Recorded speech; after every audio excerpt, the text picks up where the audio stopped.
विशाल, विशाल। प्रीति, यार तुम जानते हो तुम्हें मुझसे खतरा है, उसके बाद भी तुम यहाँ पे दोबारा आ गई। विशाल, तुमने तो मुझे फोन करके यहाँ बुलाया। मैंने? हाँ। मैंने कब बुलाया? तुमने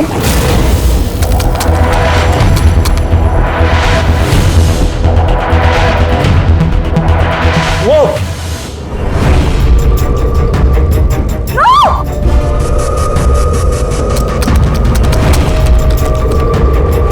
भागो यहाँ से। विशाल, विशाल प्लीज भागो यहाँ से। Vishal please, Vishal, Vishal please.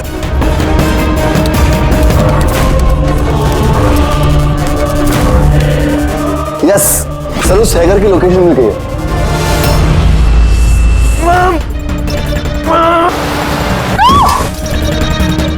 विशाल,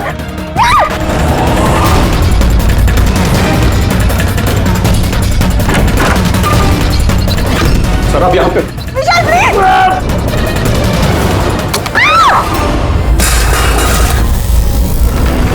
बहुत हो गई हैकिंग।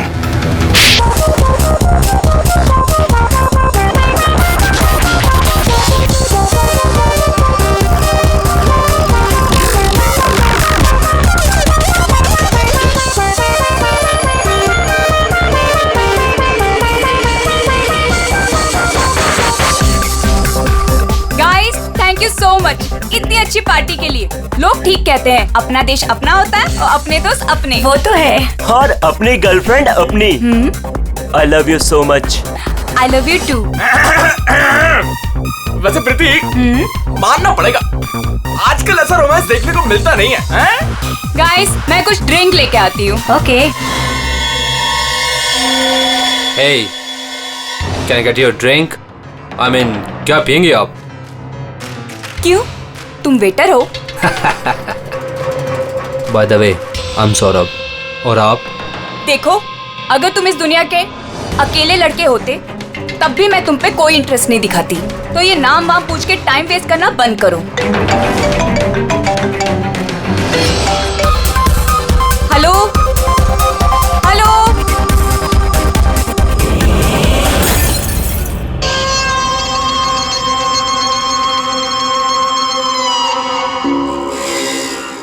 हेलो हेलो, तनीषा, जोर से बोल, कुछ सुनाई नहीं दे रहा है। यहाँ नेटवर्क भी नहीं है। हेलो हेलो,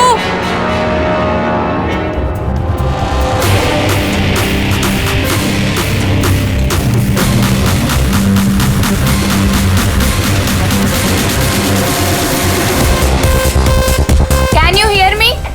तनीषा, नेटवर्क कैसे चला गया?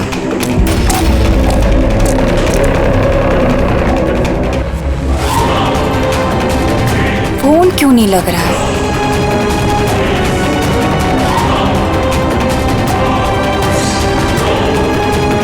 हेलो आयशा, आयशा तुम्हें मेरी आवाज आ रही है?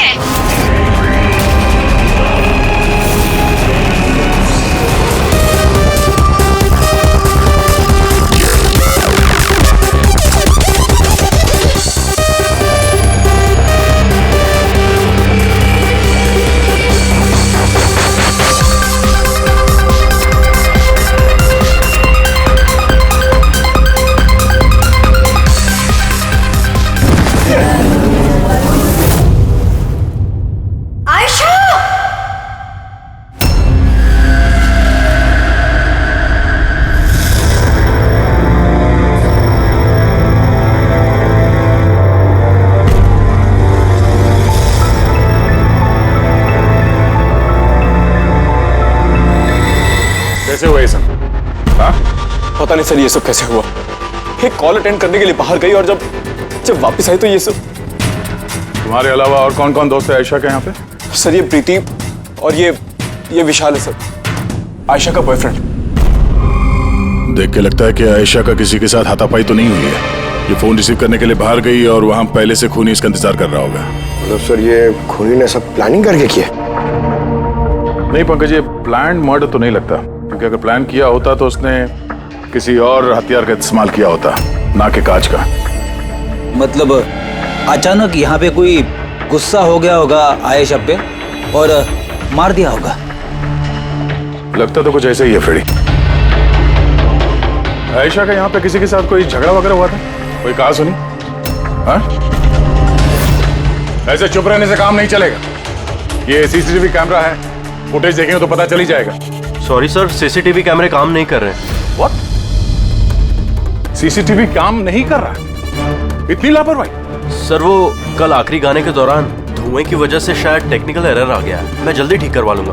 ठीक कराओगे जब तुम्हारा ये क्लब वापस खुलेगा। जब तक ये केस सॉल्व नहीं होता तुम्हारा क्लब बंद। सर मुझे लगता है ये खून सौरभ ने किया है।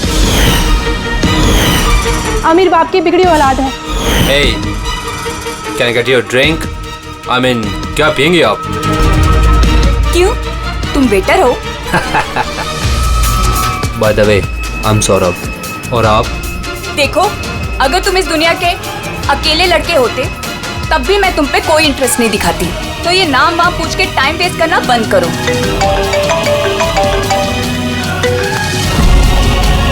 और जब आयशा ने उसे टेढ़ा जवाब दिया तो वो गुस्से में उसके पीछे पीछे बाहर तक गया था। सौरभ का? सर वो तो नहीं है। तुमसे कहा था ना मैंने, कोई भी इस क्लब से बाहर नहीं जाएगा। सर जाने नहीं दिया, शायद वो जुर्म करने के बाद ही चला गया, आयशा के अंदर आने से पहले। आयशा और सौरभ बाहर किस तरफ गए थे? सर उस तरफ।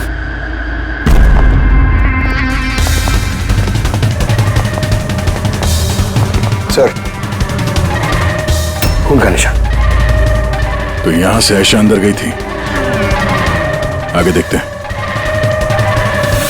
सर, ये यहां भी खून के धब्बे हैं सर। पंकज, नो नो, इतना सारा खून और ये कांच के टुकड़े। लगता है आयशा पे हमला यही हुआ है। सर, और नो, कहीं सौरभ तो नहीं? इसकी हालत बहुत खराब है, एम्बुलेंस को फोन करो जल्दी। इस क्लब में इतने सारे लोगों के बीच एक लड़की का खून हो जाता है। बाउंसर्स का अता पता नहीं, सीसीटीवी कैमरा है पर काम नहीं कर रहा। और तो और यहाँ पे किसी ने कुछ होते हुए देखा नहीं है ना। कमाल की बात। आयशा मुझे छोड़कर नहीं जा सकती, हमें आना ही नहीं चाहिए था। विशाल प्लीज अपने आप को दोष मत दो, प्लीज संभालो अपने आप को। आपकी सहेली का यहाँ खून हुआ है और आपका ये रवैया है। अब तक यहाँ जो कुछ भी हुआ है उससे ये लगता है कि खूनी यहाँ पर आयशा को मारने के इरादे से तो नहीं आया था, तैयारी के साथ नहीं आया था। यहाँ इस क्लब में कुछ ऐसा हुआ जिसकी वजह से वो गुस्सा हो गया और उसने आयशा का खून कर दिया और साथ में सौरभ पे भी हमला किया। मुझे लगता है कि वो खूनी आप सब में से कोई एक है। बड़ी पंकज, यहाँ जितने हैं सबके डिटेल्स ले लो। माफ कीजिएगा रायमा जी, मैंने अपनी तरफ से बहुत कोशिश की, लेकिन अब मैं आपकी और ज्यादा मदद नहीं कर पाऊंगा। इट्स ओके डॉक्टर, आपसे जो कुछ भी बन पड़ता था आपने सब कुछ किया। अब हम इससे ज्यादा और क्या कर सकते हैं?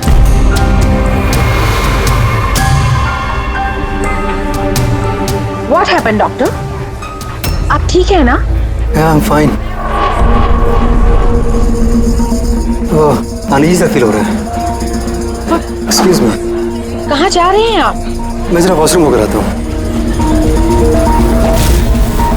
तनिषा, आयशा की मौत से पहले तुम्हारी उसके साथ फोन पर बात हुई है ना?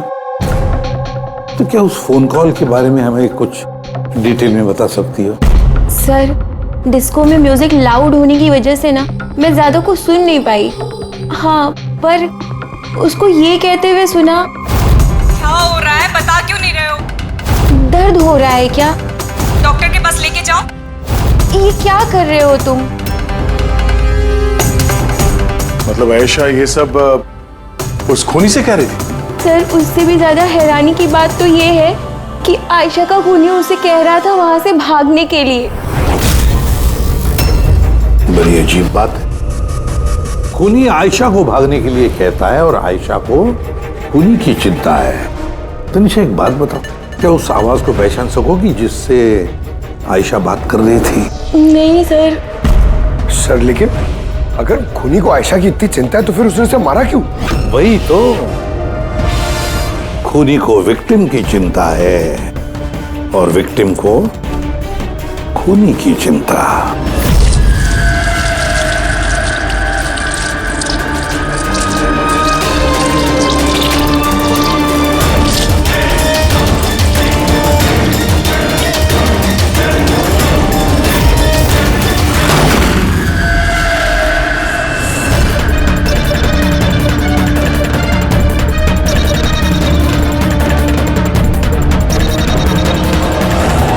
गन?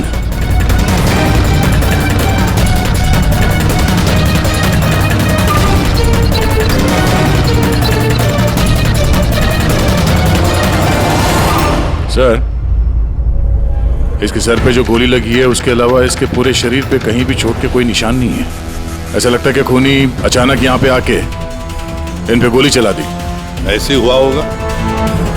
ये देखो, यहां भी खून है। एक बात समझ में नहीं आ रही सर, खूनी गन यहाँ छोड़ के क्यों गया? वो तो अपने साथ लेके भी जा सकता था गन को। वही तो बड़ी अजीब बात है कि खूनी ये गन यहाँ क्राइम सीन पर छोड़कर क्यों गया?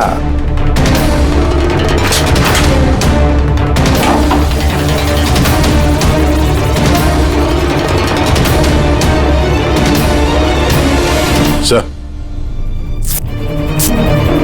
ये देखिए, नीचे यहाँ पे ये टेप चिपका हुआ था। वॉश बेसिन के नीचे टेप?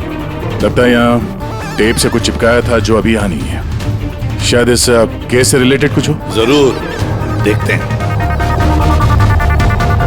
रहमा जी, डॉक्टर यशवंत आपके डॉक्टर थे? जी हाँ।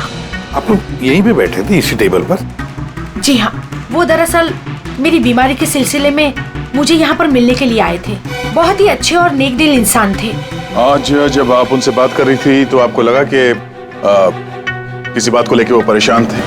परेशान तो नहीं, लेकिन हाँ, अचानक उनकी तबीयत खराब हो गई थी मेरे सामने और वो एक्सक्यूज मी बोल के वॉशरूम के लिए चले गए। मैं तो सोच भी नहीं सकती थी कि ऐसा कुछ हो जाएगा। सर, ये कॉफी शॉप के मैनेजर है। यहाँ के भी सीसीटीवी कैमरे काम नहीं कर रहे। सर 2 घंटे पहले तक तो काम कर रहे थे, पर अचानक कोई टेक्निकल प्रॉब्लम हो गई, इसलिए इंजीनियर को बुलाया हमने।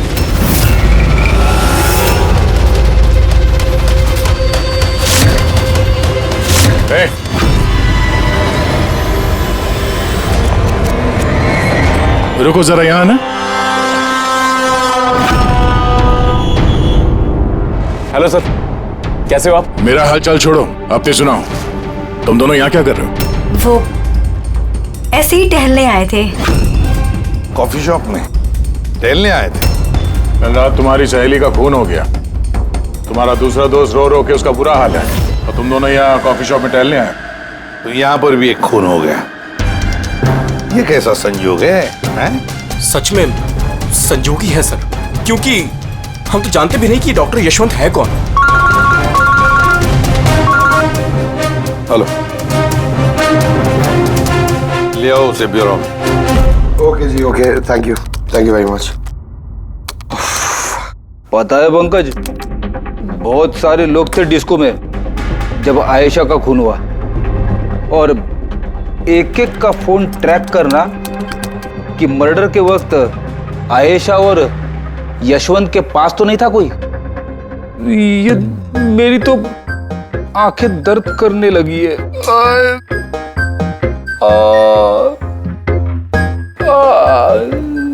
अरे ये साइलेंट को आंख पे लगाना बंद करो फ्रेडी सर। 50 और लोगों के नंबर है जिन्हें ट्रैक करना है, ये काम शुरू करो। ये क्या है? सौरभ, अब कैसी है तबीयत तुम्हारी?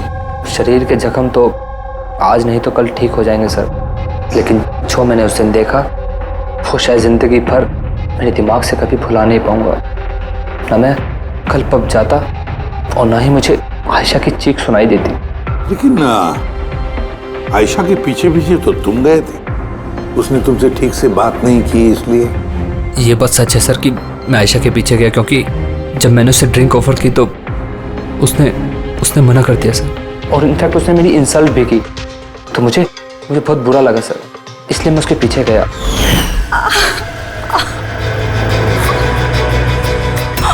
माय गॉड, किसने किया ये सब? चलो तुमको हॉस्पिटल लेके चलता हूँ। हे रुक, आओ। और फिर? मुझे अभी भी याद है कि सर, जब मैंने उसकी कलाई पकड़ी तो बिल्कुल भी नॉर्मल नहीं थी, वो आम इंसानों जैसी कलाई थी ही नहीं। मुझे बिल्कुल अजीब सा एहसास हुआ सर।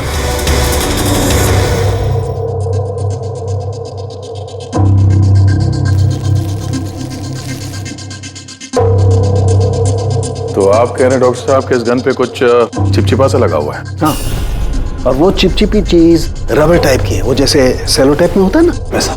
Cello tape gun? ओह, तो खूनी ने पहले से गन वहां वॉश बेसिन के नीचे छुपा के रखी थी। तो ये मर्डर एक प्लान्ड मर्डर था। हाँ, लेकिन ये गन जिससे यशवंत का खून हुआ है और ये कांच जिससे आयशा का खून हुआ है, इन दोनों पे भी कोई भी उंगलियों के निशान नहीं मिले। लेकिन भाई, इस कांच के टुकड़े पर एक खास तरीके की कुछ केमिकल लगा हुआ है, जैसे कि वो प्लास्टिक केमिकल। अब ये इस पर क्यों लगा हुआ था, इसका क्या इस्तेमाल है, ये पता लगाना भी बाकी है। लेकिन यही केमिकल इस गन पर भी लगा हुआ है, दोनों पर। डॉक्टर साहब, आप तो कह रहे थे कि इस गन पे वो सेलो टेप का गम लगा हुआ था। वो तो है ही, उसके अलावा ये भी है। उसके अलावा एक केमिकल भी है, यानी ये दोनों मर्डर, इनका आपस में कोई ना कोई कनेक्शन जरूर है। और जुबिन का और प्रीति का दोनों क्राइम सीन पे होना कोई सहयोग नहीं था। बिल्कुल, तुम बिल्कुल ठीक कह रहे हो। और तुम्हारी बात ये एक और चीज प्रूव करती है। इन दोनों की लाशों पर मुझे एक जैसे फेरोमोन्स मिले। फेरोमोन्स यानी वो केमिकल जिनसे खुशबू आती है। हाँ, यशवंत और आयशा, इन दोनों की लाशों पर एक जैसी खुशबू। इसका मतलब बात साफ है, या तो दोनों एक जैसा परफ्यूम लगाते थे या फिर दोनों का खून ही एक ही था। जनरली एक औरत लेडीज परफ्यूम लगाती है और एक आदमी जेंट्स परफ्यूम। अब ये दोनों एक ही तरह का परफ्यूम लगाए, चांस थोड़ा कम है, यानी इन दोनों का खूनी तो एक ही है। आयशा की मौत के बारे में दो बातें पता चली है। एक उसकी दोस्त तनीषा ने बताई और दूसरी सौरभ ने बताई। तनीषा ने बताया कि खूनी ने आयशा को वहां उस पब में से भाग जाने के लिए कहा। अब दुनिया में ऐसा कौन सा खूनी है जो जिस इंसान को मारने गया है उसी से कहता है कि तू यहां से भाग जा? तो फिर खून करने आया ही था क्यों? नहीं नहीं नहीं नहीं नहीं नहीं नहीं, गड़बड़ है, कुछ ना कुछ तो गड़बड़ जरूर है। और सर वो दूसरी बात कौन सी? दूसरी बात सौरभ ने बताई। सौरभ ने कहा कि खूनी की कलाई कुछ अजीब सी थी, आम इंसान की तरह नहीं थी कलाई। शायद कलाई में रिस्ट वॉच या ब्रेसलेट हो। फ्रेडी जरा दिमाग लगा के बोलो, समझे? सर, हाँ सर, दोनों क्राइम सीन में एक नंबर कॉमन है सर। किसका क्राइम? आयशा के बॉयफ्रेंड विशाल का सर। विशाल? ये विशाल तो कॉफी शॉप में दिखाई नहीं था, तो फिर ये कॉफी शॉप में पहुंचा कब?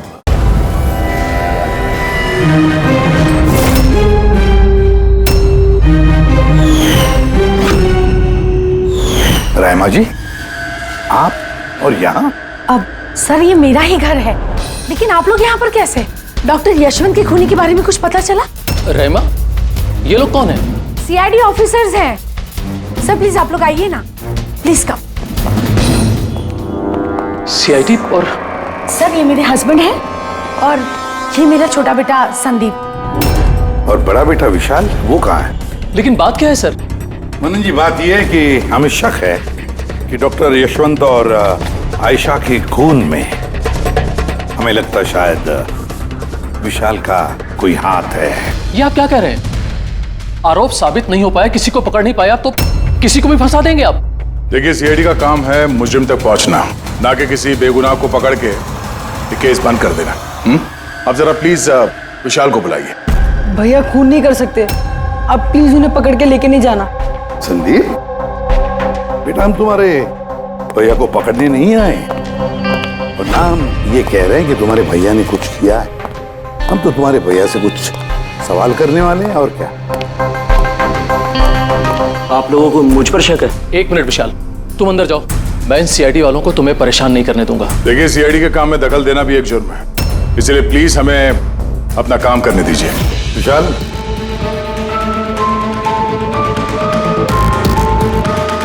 डॉक्टर यशवंत की मौत हुई थी कैफे में, और तुम उस वक्त उस कैफे में थे।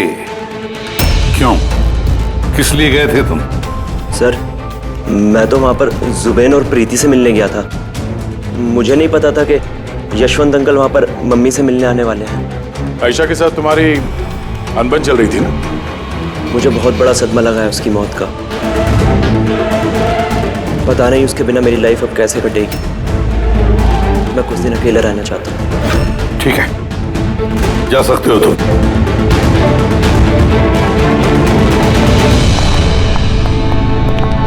अरे, आप लोग फिर से यहाँ पे भी?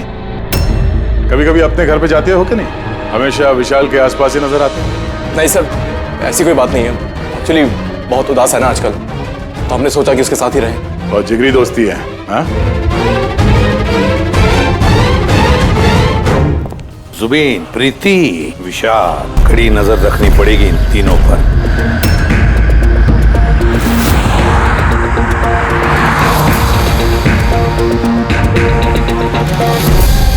तीनों के घर पे इतने कैमरा फिट किए ना फ्रेडी सर, अगर मक्खी भी मिठाई पे बैठेगी ना तो पता चल जाएगा। वैसे काम वाला, दूध वाला और सब्जी वाला, इनके जरिए खुफिया कैमरा बिठाने का आइडिया बड़ा अच्छा था। अच्छा था ना? मेरा नहीं था, दया सर का था। अच्छा? हाँ, और उन्होंने हम दोनों को यहाँ बैठा दिया ताकि हम यहाँ का सीसीटीवी फुटेज भी रिकॉर्ड करें।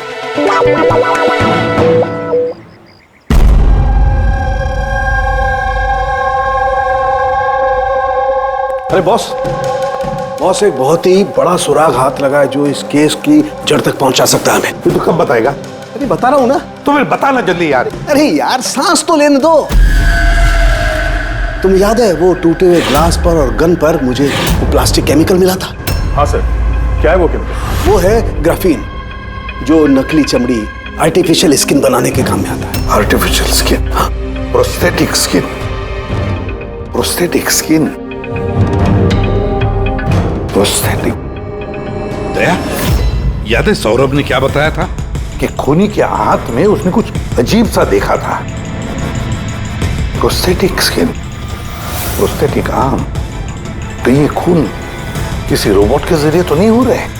ऐसा खूनी का यूं मदद मांगना क्या ऐसा तो नहीं कि ये खून अनइंटेंशनली हो रहे हैं, बिना चाहे? नहीं दया, बिना चाहे खून कैसे हो सकता है? रही बात इस रोबोटिक आर्म की, ये रोबोटिक आर्म तो किसी के इशारे पर ही चलेगी ना।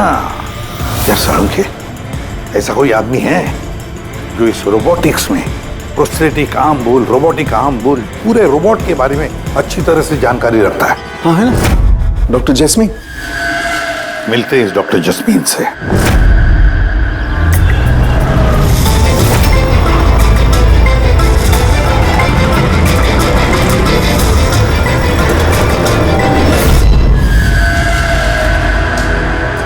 डॉक्टर जैस्मीन, हम ये जानना चाहते हैं कि अगर ये ऐसा वाला प्रोस्थेटिक हाथ लगाया हो, रोबोटिक आर्म, तो क्या वो आर्म, वो हाथ किसी दूसरे के इशारे पर काम कर सकता है? मतलब नकली बाजू लगाया गया है ए को, लेकिन इस बाजू से क्या काम करवाना है इसका कंट्रोल ए के पास नहीं बल्कि बी के पास है। क्योंकि हमें शक है कि इस केस में खूनी खून अपनी मर्जी से नहीं कर रहा है, कोई और उससे करवा रहा है। सर, ये सुनने में जितना मुश्किल है दरअसल नामुमकिन नहीं है। जैनिश, जरा दामिनी को अंदर भेजो। हाँ, वही मरीज जिसका कल टेस्ट हुआ था। मरीज?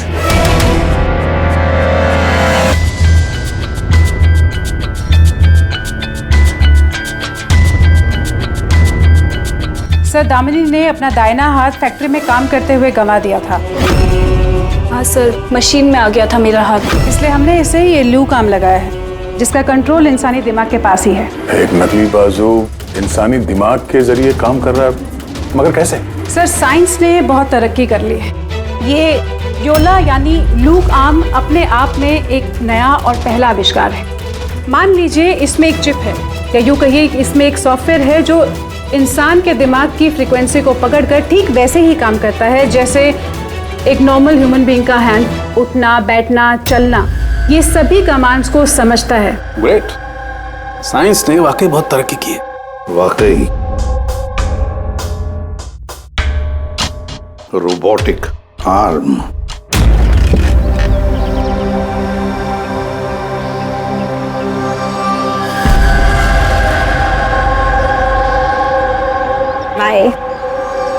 वहाँ हक कर रहा है, इधर हम दोनों गाड़ियों में बैठे हुए हैं।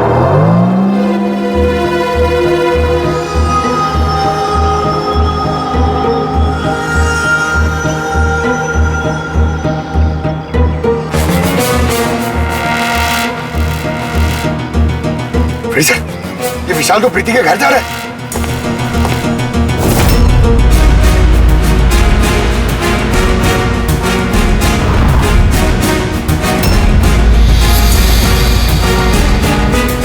विशाल, तुम टेंशन मत लो, किसी को कुछ भी पता नहीं चलेगा। हम कोई ना कोई रास्ता निकाल लेंगे, ओके? ये लो, कॉफी पी लो।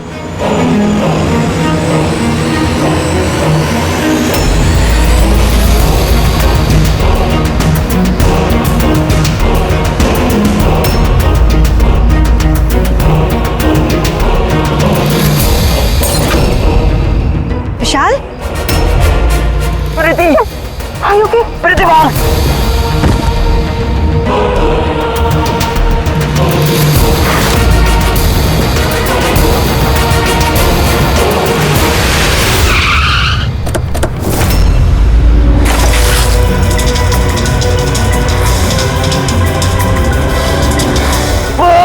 विशाल, नहीं, विशाल छोड़।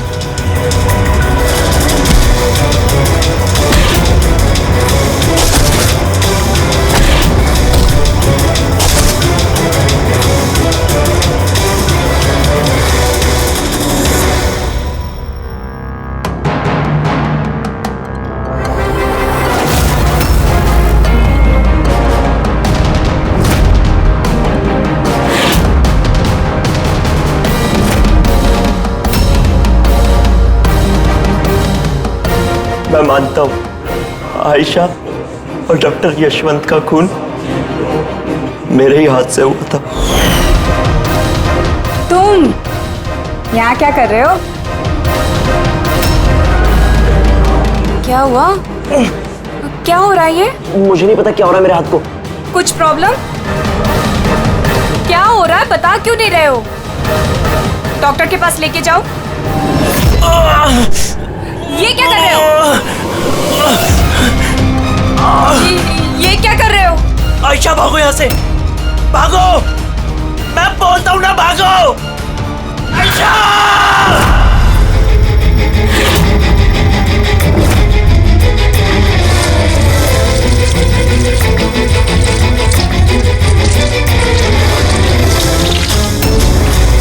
डॉक्टर, निकलो यहाँ से। क्या कर रहे हो? मैं क्या करूं सर, मेरे हाथ पर कोई कंट्रोल नहीं। क्या?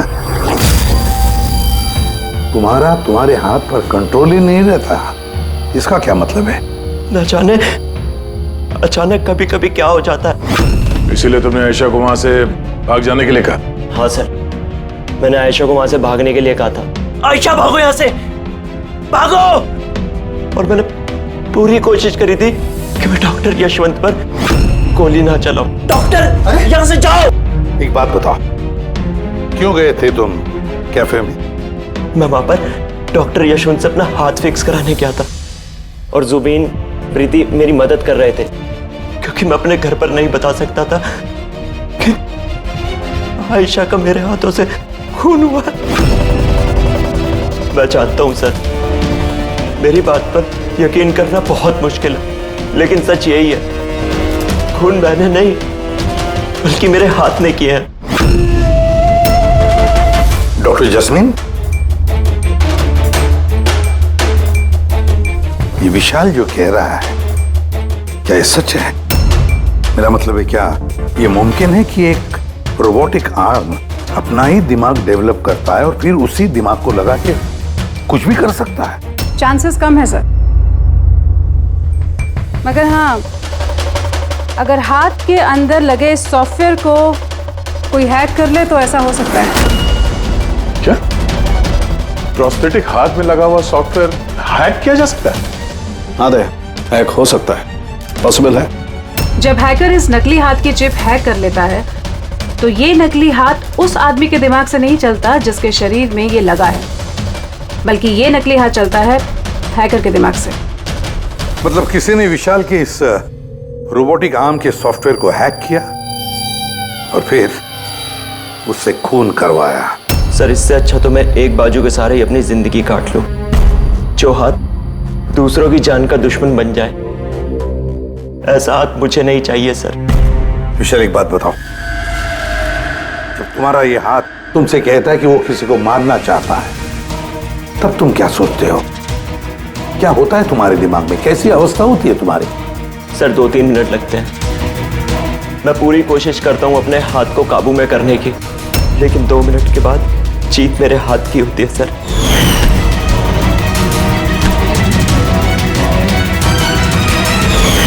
चिंता मत करो, अब हम तुम्हारे इस रोबोटिक आर्म के अंदर एक ट्रांसमीटर फिट करेंगे, जिससे हमें पता चलेगा कि वो किसी को मारना चाहता है या फिर किसी और से उसे इशारा मिल रहा है कि जाकर खून करो।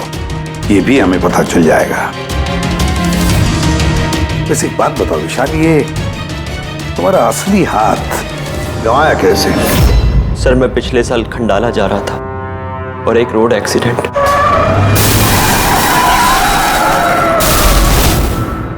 बस। जिंदगी में हमें कई बार इम्तिहान देना पड़ता है।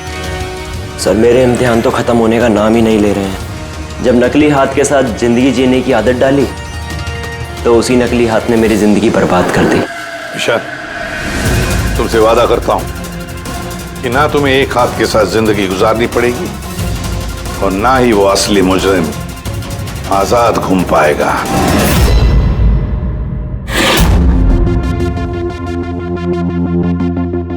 विशाल, मुजरिम ने पहले विशाल से आयशा का खून करवाया।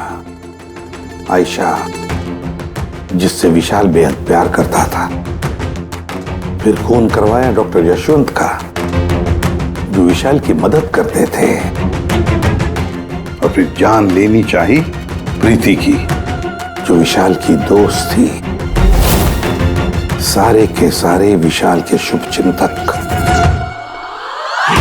सारे के सारे विशाल के आसपास वाले, सब के सब विशाल के करीबी। तो फिर ये मुजरिम कौन हो सकता है? कौन हो सकता है ये मुजरिम? ये भी तो कोई करीबी हो सकता है, विशाल का करीबी। पंकज, विशाल के एक्सीडेंट के सारे डिटेल चाहिए मुझे, सारे के सारे। हेलो सर, मैं जसपाल, कंप्यूटर एक्सपर्ट। जी। कंप्यूटर हैकिंग जानते हो? बड़े से बड़ा कंप्यूटर हो या कोई सर्वर, चुटकियों में हैक कर सकता हूँ। रोबोटिक आर्म का सिस्टम हैक करना है, कर सकोगे? जी सर, बिल्कुल। ये रहे सारी डिटेल्स। हो जाएगा सर, और इसके लिए मैं ट्रेस राउटिंग का यूज करूँगा। Trace routing? जी हाँ सर, इस तकनीक के जरिए विशाल के आसपास के जो भी कंप्यूटर है उन्हें देख सकता हूँ। अक्सर मशीन के आखिरी में जो होस्ट नेम एड्रेस होता है वही हैकर का होता है। अच्छा। और ट्रेस राउटिंग के जरिए हम शहर के किसी भी इलाके में बैठा अगर हैकर होगा तो इजीली पता चल जाएगा। फैंटास्टिक। अब जिस किसी ने भी विशाल के रोबोटिक आर्म का सिस्टम हैक किया है, अब हम उसके सिस्टम को हैक करेंगे।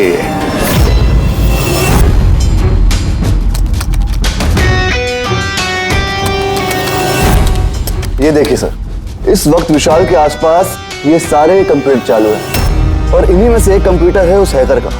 बस एक बार पता चल जाए वो कंप्यूटर कौन सा है, फिर हमारा काम आसान हो जाएगा। जसपाल जल्दी करो, हमारे पास वक्त बहुत कम है। विशाल ने आज मुझे घर पे क्यों बुलाया है? अंकल आंटी भी नहीं है और पता नहीं क्या बात है।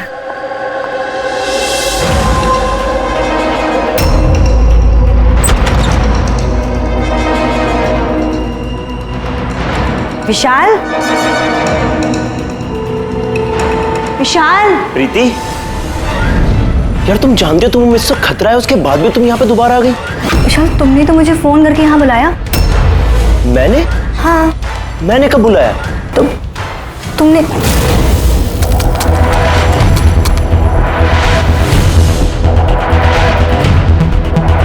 वो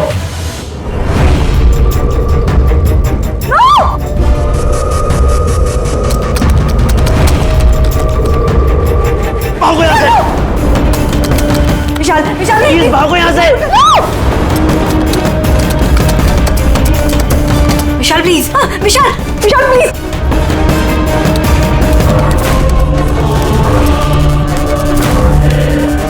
यस सर, उस हैकर की लोकेशन मिल गई है।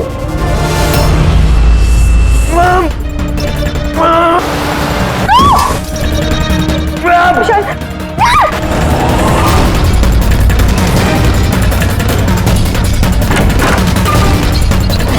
सर आप यहाँ पे। विशाल प्लीज।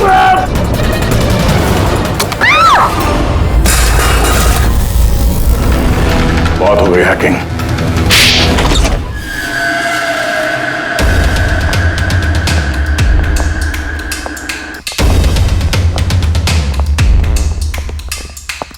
फिर आ गए आप लोग।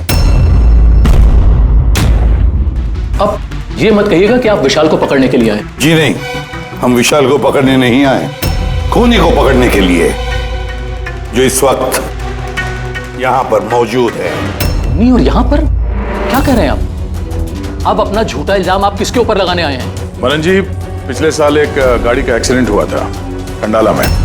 3 लोग थे उस गाड़ी में। 22 साल का लड़का विशाल, 15 साल का बच्चा संदीप और 9 साल की छोटी बच्ची सोनिया। गाड़ी विशाल चला रहा था। कार का एक्सीडेंट बहुत बुरा था। बच्ची सोनिया की जगह पे मौत हो गई और संदीप पैरालाइज हो गया। ये अभी चल नहीं सकता। ये सब आपको कैसे पता चला अंकल? इस एक्सीडेंट में सबसे कम चोट लगी विशाल को। हालांकि जो चोट लगी वो कम नहीं, विशाल को अपना हाथ गंवाना पड़ा।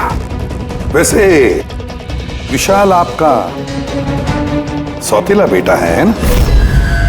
सर विशाल मेरे लिए सके से भी बढ़कर है। सर आई रिक्वेस्ट यू, आप विशाल के लिए सौतेला शब्द यूज मत कीजिए सर। आई एम सॉरी मनन जी। काश सभी माता पिता आप जैसा विचार करते हैं। काश रहमा जी ऐसा विचार करती है ना रहमा जी? वैसे आपके मन में बहुत गुस्सा है ना विशाल के लिए, क्योंकि विशाल की वजह से आपको अपनी सगी बेटी गंवानी पड़ी और आपका सगा बेटा जिंदगी भर चल फिर नहीं सकता। आप क्या कहना चाहते हैं? हम क्या कहना चाहते हैं वो अभी पता चल जाएगा। पंकज,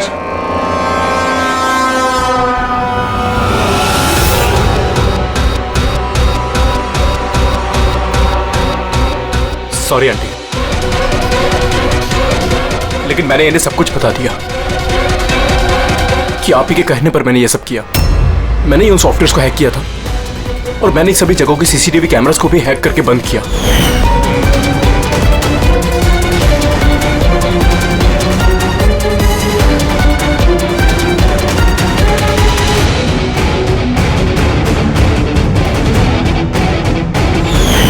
विशाल से बदला लेने के लिए पहले उसकी गर्लफ्रेंड को मारा, उसके बाद उस डॉक्टर को जो विशाल की मदद कर सकता था, उसके बाद प्रीति पर हमला, ये सब करने के लिए मुझे आंटी ने ढेर सारे पैसे दिए थे। सुबीन, तुम इतना गिर जाओगे मैंने कभी नहीं सोचा था। चलिए, सच्चाई अब आप सबके सामने आ ही गई है, तो मैं आप सबको यह भी बता दूं कि मैं तुम्हें मारने के बाद खुद मनन को भी मारने वाली थी, क्योंकि जिस तरह से मेरे अपनों ने चोट खाई है, मैं भी चाहती थी कि विशाल भी उसी दर्द से गुजरे, उसे भी उतनी ही तकलीफ हो। वो एक्सीडेंट था, एक गलती। गलती? तुम्हारी एक गलती की वजह से मेरी पूरी जिंदगी में अंधेरा छा गया। तुमने लापरवाही से गाड़ी चलाई और सजा किसको मिली? मुझे और मेरे बच्चों को। मम्मी, मैंने हमेशा तुम्हें मां नहीं भगवान समझा। अगर ये सब करके तुम्हें सुकून मिल रहा था तो मुझसे एक बार कहा तो होता, मैं अपनी जान दे देता। मुझे तुम्हारी जान नहीं चाहिए थी, मैं तो तुम्हें जीते जी दुख भरी जिंदगी देना चाहती थी। और आप सब मुझे दोष नहीं दे सकते, क्योंकि मैंने जो कुछ भी किया वो मैंने ममता के लिए किया। रहमा जी, मां इतना हल्का शब्द नहीं जो किसी औरत को मुजरिम बना दे। अरे मां तो वो होती है जो सिर्फ अपने ही नहीं, दूसरों के बच्चों को ममता, प्यार और स्नेह से देखती है। विशाल भले तुम्हारा सगा बेटा नहीं था, लेकिन बेटा तो था ना, वो तुम्हारे परिवार का हिस्सा था। वो कोई मां अपने बेटे से बदला कैसा ले सकती है? हाँ? वो भी इस तरह का बदला। दो लोगों को जाने गंवाई पड़ी। नहीं रायमा जी, बहुत गलत किया तुमने, बहुत गलत। कानून तुम्हें कभी माफ नहीं करेगा, कभी माफ नहीं करेगा। कड़ी से कड़ी सजा होगी तुम्हें।